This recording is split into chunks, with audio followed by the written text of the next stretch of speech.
Bonjour et bienvenue dans la saison 2 de Localocratie. Je suis Xavier Marichat.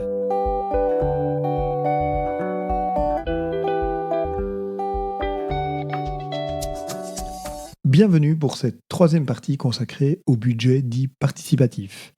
Après avoir vu avec Fanny la différence entre un budget participatif tel que défini internationalement et nos budgets de quartier ou nos budgets à enveloppe tels que nous les connaissons en Wallonie, et puis avoir exploré avec Dorian ce qu'était l'expérience de budget citoyen à Olne, le moment est venu de tirer quelques conclusions et quelques leçons sur tout ça, avec, à la fin de l'épisode, plusieurs références intéressantes pour celles et ceux d'entre vous qui souhaiteraient aller plus loin dans leur propre commune. Bonne écoute et on se retrouve à la fin de l'épisode. Avant de revenir sur une conclusion et des leçons qui peuvent être tirées de cet enseignement-là, Fanny, cet écueil de la participation citoyenne dont on entend dans ce que dit Dorian, c'est quand même quelque chose de compliqué, parce qu'en fait, on ne peut pas dire aux gens qu'on va tout résoudre en une réunion, et donc il va falloir s'impliquer sur le temps. C'est quelque chose que vous retrouvez dans pas mal de projets où vous avez été impliqué, ou dans ceux dont vous avez eu écho, et est-ce que finalement, on a des moyens d'inciter à ça, ou on a des bribes de solutions de comment on fait, parce que c'est vrai que je pense qu'en tant que citoyen, on a tous envie de pouvoir se mêler de la décision à tout moment, mais qu'il faut prendre des décisions informées, et que donc il faut libérer la variable pauvre de notre monde moderne, c'est-à-dire la variable temps, parce qu'on a d'habitude tous des vies bien occupées. Oui, alors ce qui a été justement très intéressant dans l'expérience de Olne, c'est que le projet initial qui avait été voulu par la commune n'a pas pu se faire, et donc c'est une dynamique qui s'est focalisée sur une thématique qui a été menée. Donc ici, on l'a dit, l'agriculture, qui avait été pointée vraiment par les citoyens, 70% du territoire, 0% d'investissement, il y a un truc à faire.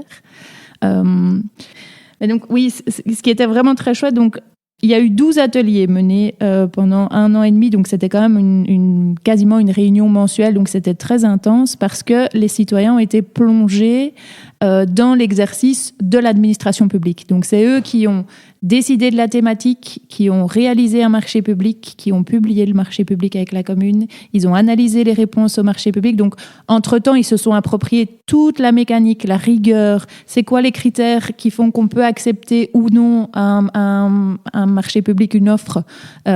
Puis ils les ont analysés, ils ont choisi, c'est repassé au collège, puis ensuite ils ont accompagné le prestataire dans la mise en œuvre jusqu'à l'aboutissement, ils ont organisé eux-mêmes l'inauguration. Donc en fait, ça a été une expérience de budget citoyen où ils ont vécu le travail administratif, ce qui est quand même pas commun.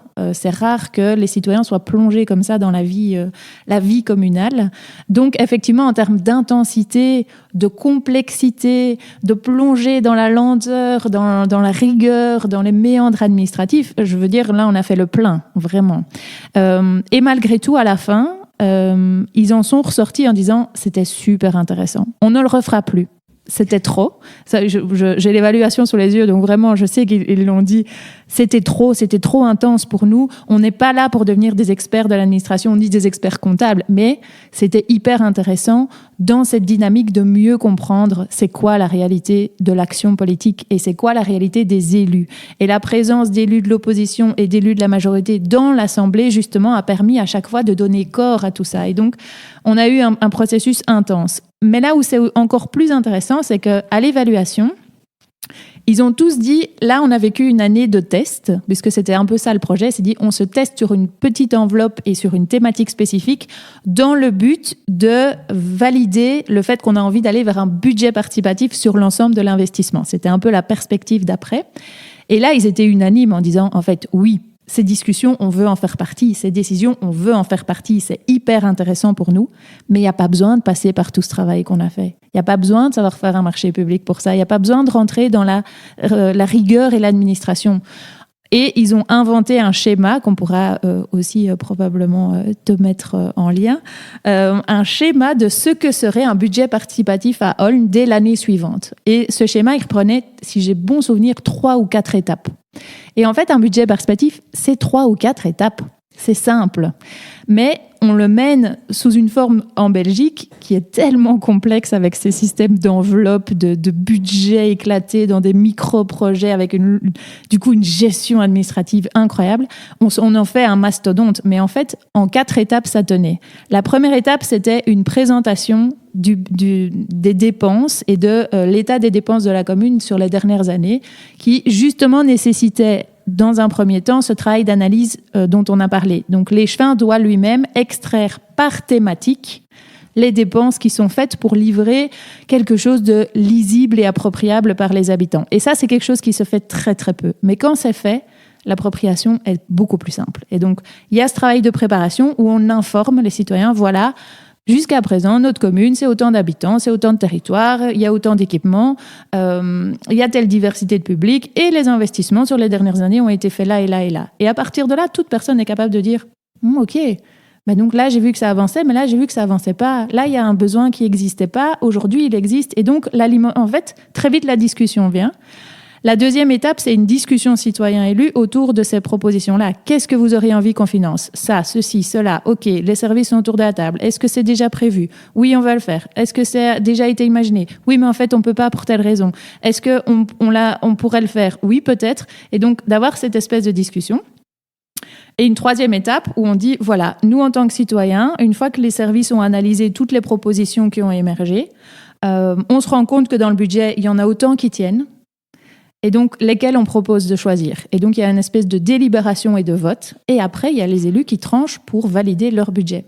Et donc, en fait, ça pourrait être quelque chose de simple. Je mets un peu des guillemets sur le simple parce qu'il y a vraiment une culture démocratique derrière qui est un radical changement pour les administrations et les élus, mais qui pourrait, une fois que c'est mis en route, rouler assez facilement. Plus simple, en tout cas, que le parcours tel qu'il a été tenté dans cette première expérience. Et tel qu'il est tenté dans des enveloppes de quartier qui, aujourd'hui, à chaque fois qu'on interroge un service de participation communale qui mène une enveloppe de quartier ou une enveloppe de village ou une enveloppe de commune, ils nous disent, mais c'est incroyable le temps que ça nous prend, mais c'est incroyable la complexité que ça nous prend de devoir mettre en ligne des votes, de devoir analyser des mini-projets, réclamer un formulaire, courir après chaque ticket de caisse. Enfin, c'est insupportable, en fait, finalement, pour eux. C'est pas plus efficient, cette petite enveloppe séparée. C'est absolument pas plus efficient. Et moi, je crois que c'est, malgré l'intention qu'il y a derrière, c'est pas plus porteur en termes électoraux non plus. Je ne pense pas que le citoyen court après des micro-investissements de ce type-là, même si c'est quand même saluable de remettre des ressources publiques dans les mains d'acteurs locaux. Ça, c'est quand même intéressant, mais je pense que ce n'est pas le bon dispositif.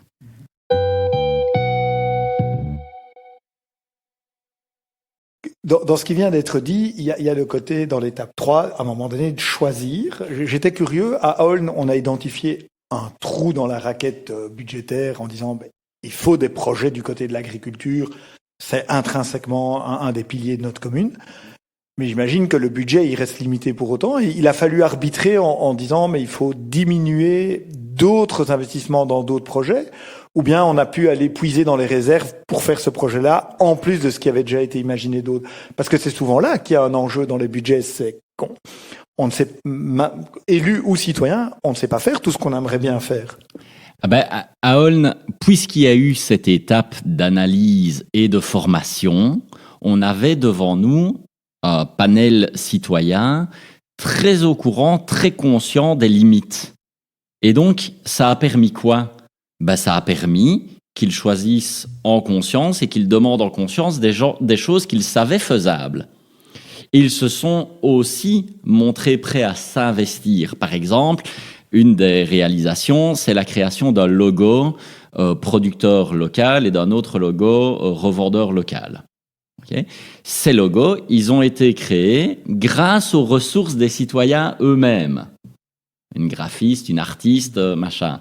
Et donc, parce que les citoyens avaient cette conscience du fait que les ressources financières sont limitées et qu'en fait, ils n'avaient pas du tout envie, et personne n'avait envie, les politiques non plus, que ce projet se fasse au détriment, j'en sais rien, de la réfection des routes, par exemple. Eh bien, ils ont trouvé eux-mêmes les ressources. Alors évidemment, il y a quelque chose qui a été retrouvé dans un fonds de réserve de la commune, bien entendu. ne nous cachons pas non plus derrière le processus. La commune d'Aulne est une commune riche. Et donc, c'est plus facile pour Aulne que pour d'autres communes d'aller chercher. Ici, on parlait d'un budget, de projet qui, tout compris si on exclut le temps de travail de l'administration, c'était quelque chose comme 10 000 euros. Voilà, on n'est quand même pas dans des sommes qui sont folles sur des budgets communaux de plusieurs millions. Pour conclure tout doucement, expérience qui a levé plein de choses et Fanny nous en a fait la mise en perspective, qui d'ailleurs, je pense, a été revendiqué comme budget citoyen, j'imagine pour se démarquer du budget participatif tel qu'il est dans le Code wallon et à la sauce un peu partout ailleurs en Wallonie. On est 7 ans après. Qu'est-ce qu'il en reste à Aulne? Qu'est-ce qu'il en reste pour les citoyens qui ont participé? Qu'est-ce qu'il en reste pour les Chevins qui a, si j'ai bien compris, consacré pas mal d'heures pendant 1 an ou 2? Alors, c'est une question difficile parce que ça m'oblige à faire face à toutes mes frustrations.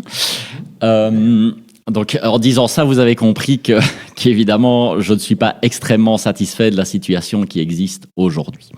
Alors, d'abord, le côté positif, c'est que le résultat de ce projet existe toujours. Et donc, cette mise en valeur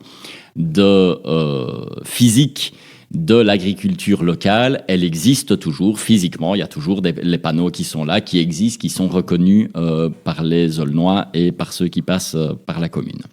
Il reste aussi le processus. Et donc, ce projet pilote a fonctionné avec ses limites, certes, mais il peut être repris par d'autres communes et c'est disponible chez Périphéria, à la commune d'Aulne, à la Fondation Rambaudois, chez nous. Il y a des traces d'une expérience qui a porté des fruits. Après, ce qu'il n'y a plus, c'est la première condition du budget participatif, c'est la volonté politique. Puisque ce projet ayant pris un temps certain, nous nous sommes retrouvés en 2018 avec la possibilité, alors partagée ou pas, mais en tout cas à l'époque déclarée, de continuer sur l'année 2018, année d'élection. Lors des élections, l'échevat de la participation, à savoir moi-même, a été valorisé. Donc cette expérience a été valorisée et j'ai vu mon score personnel électoral augmenter, notamment, j'en suis sûr, grâce à ça. Mais ça n'a pas permis de retourner en majorité. Et donc, quelle a été la première chose que la nouvelle majorité a décidé? Eh bien, de faire stop. Ou plutôt, de manière plus subtile, de dire mais tout ce qui concerne la participation citoyenne va être réinvesti au sein de la CLDR, la Commission locale de développement rural, et à la CLDR de choisir si le budget participatif, le budget citoyen, comme on l'avait en effet appelé, a toujours un sens. Et donc la CLDR s'est retrouvée avec une masse de choses et a choisi, en conscience de ne plus consacrer de temps à ça, ce qui est à mon sens une grave erreur stratégique pour celui qui voudrait de la participation citoyenne, puisque moi je pars du principe que pour avoir beaucoup de participation citoyenne, il faut avoir plein d'outils de participation citoyenne. La CLDR c'en est un bon, mais il y en a d'autres, un conseil des aînés, un conseil de la jeunesse, un conseil des enfants, etc. Et donc, plus on répartit les outils de participation citoyenne au travers des différentes instances communales, plus on a de chances que la participation citoyenne devienne un automatisme politique. Il y a clairement eu un manque de volonté politique qui ne s'est pas démenti depuis à Aulne. Mais c'est pas pour ça que moi j'abandonne le combat, si je puis dire, de remettre le citoyen au centre du jeu et de combler ce fossé entre citoyen et politique. Aujourd'hui, en tant que conseiller communal d'opposition de la commune de Peupaster, puisque j'ai déménagé, ça reste un de mes combats politiques et je suis convaincu que si on veut une démocratie saine, il n'y a pas de meilleur moyen que de réinvestir le citoyen dans la politique. Le budget participatif est un de ces moyens parmi d'autres. Un moyen d'accentuer la démocratie accessible à tous. Exact. Fanny, avec un regard peut-être moins politique, mais plutôt d'une association qui œuvre pour essayer que les choses se fassent bien ou de la meilleure manière possible, même constat ambivalent entre les côtés positifs et les côtés négatifs d'une expérience telle que celle de Holn, qui vous a quand même pris pas mal de temps également, si j'ai bien compris. Oui, alors pour nous, l'expérience de Holn reste une expérience positive, vraiment, même si on est évidemment déçu du démarrage qui n'a pas pu se faire de la manière dont on l'espérait, la commune et nous. Mais donc voilà, les enjeux politiques étaient autres à ce moment-là. Mais donc, on a continué pendant plusieurs années à être contactés pour cette expérience-là, pour la raconter, notamment par l'Organisation internationale de la démocratie participative. Donc c'était quand même intéressant. Ce qui s'est passé depuis, c'est que nous, on a continué à essayer de proposer un renforcement des dispositifs de budget participatif, à la fois par des formations aux acteurs communaux, aux acteurs politiques, avec le soutien de l'Union des villes et des communes de Wallonie.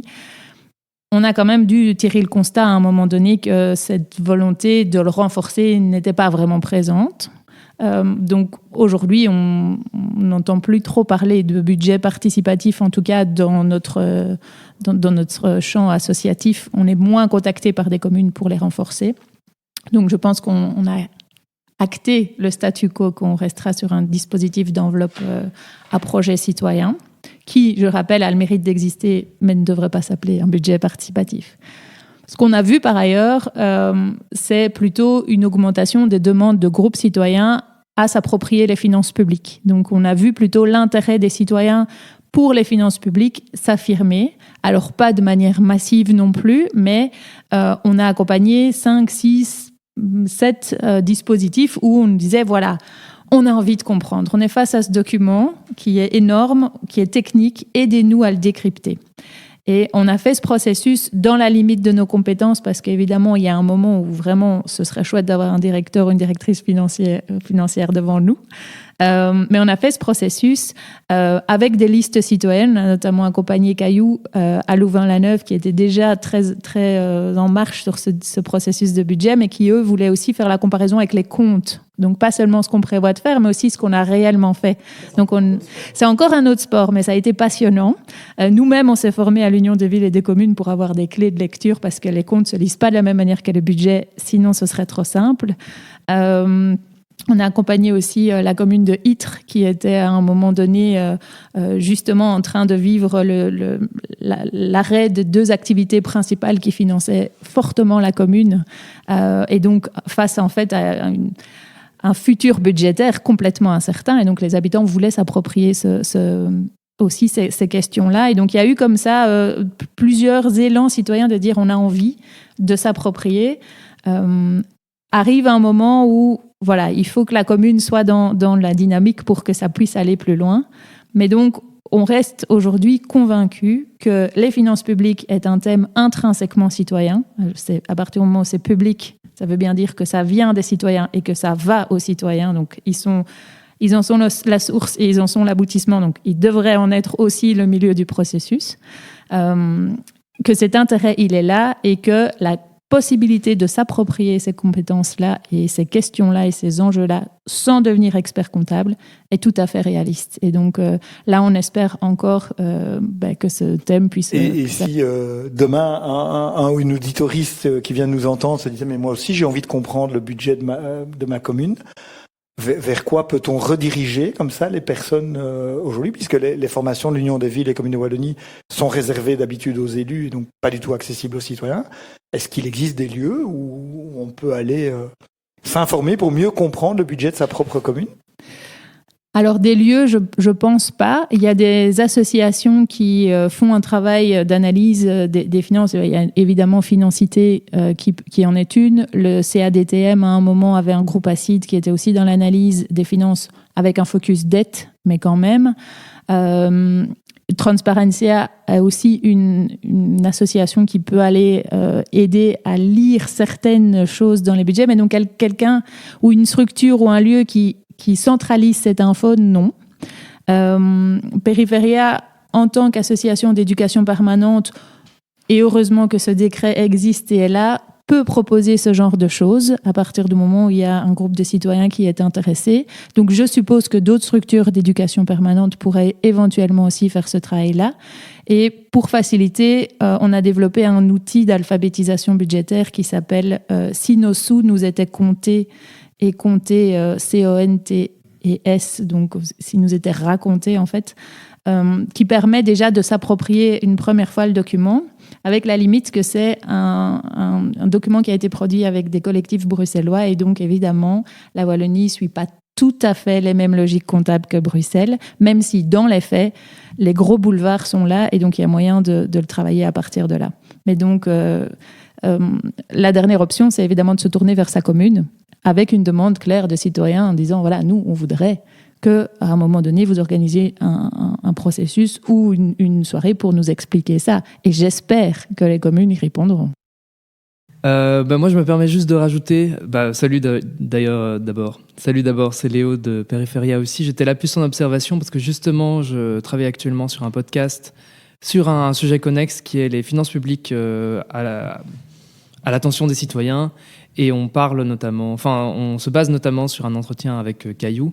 Et dans le podcast, dans un niveau moindre que celui abordé dans le livret que Fanny vient de présenter, on présente ce que sont les finances publiques et de manière la plus claire et accessible possible. Ça peut être une première porte d'entrée sur la question. Et ce sera sur les finances publiques dans la série Passons-nous des podcasts de Périphéria, qui sortira bientôt. Parfait, mais je pense que ça fait un excellent mot de la fin et on référencera bien tout ça pour toutes les personnes qui ont envie de poursuivre l'exercice. Merci à tous les trois. Merci.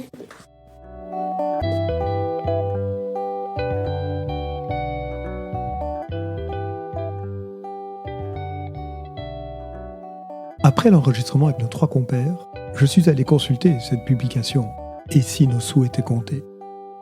Et je dois dire que j'ai trouvé ça formidable, de lisibilité, de compréhension, de rendre toute la complexité d'un budget communal accessible à chacun.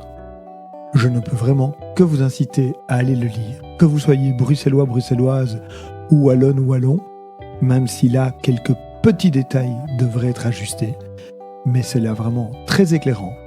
Et j'espère que cela permettrait à ceux et celles d'entre vous qui ont envie de se mêler de l'orientation de leur commune à être mieux outillés pour le faire avec des arguments probants vis-à-vis des différentes personnes. Ce que je retiens de cette série de 3 épisodes, c'est que pour impliquer les citoyennes et citoyens dans ce genre de démarche, y compris le nerf de la guerre, à savoir les finances d'une commune, il faut du temps. Et il faut choisir qui va prendre ce temps. Est-ce que c'est, comme on l'a vu dans le budget citoyen d'Aulne, les citoyennes, citoyens qui acceptent de consacrer plusieurs soirées pendant 18 mois pour s'accaparer la thématique?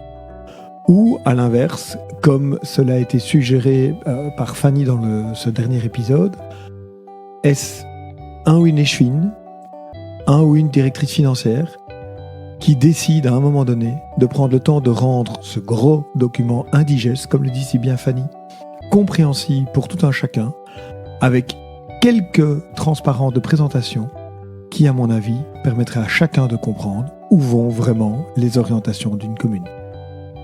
Évidemment, pour cela, il faut que le pouvoir en place soit parfaitement à l'aise sur la transparence de ce qui est mis en jeu. Bonne réflexion sur ces enjeux. Si l'épisode vous a plu, n'hésitez pas à le commenter ou le liker sur les réseaux. Et je vous dis à très bientôt pour encore d'autres explorations d'implication citoyenne au niveau communal.